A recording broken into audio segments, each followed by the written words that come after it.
চলেন জান্নাতের shopping mall থেকে একটু শপিং করে আসি। জান্নাতের ভেতরে বিশাল এক শপিং মল থাকবে। প্রতি শুক্রবারে সামনে পেছনে সব জায়গা থেকে ভন ভন করে মৌমাছির মতো জান্নাতীরা ওই শপিং মলে শপিং করতে আসবে।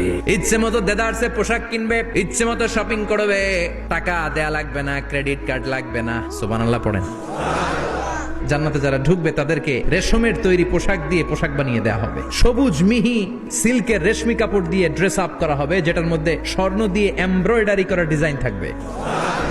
সর্বপ্রথম জান্নাতীদেরকে কি খাওয়ানো হবে জানেন? মাছের ভুনা কলিজা। খাইতে খাইতে শেষ। ফেরেশতারা বলবে এত খাইয়েন না, সামনে আরো আছে। পুরুষদের জন্য আল্লাহ তাআলা জান্নাতের হুরদের ব্যবস্থা করেছে। সুন্দরী, রূপবতী, গুণবতী, অপ্সরা, প্রিয়ংবদা, সুহাসিনী, সুকেশিনী, সুভাষিনী, অশুভম পর্ষা, অসাধারণ সুন্দরী হবে তারা। আল্লাহ বললেন স্পেশাল ভাবে সৌন্দর্যের আলোকচ্ছটা করে আমি তাদেরকে বানিয়েছি তোমাদের জন্য। ও মুসলমান, দুনিয়ার বুকে চোখটারে নিচের দিকে নামাও।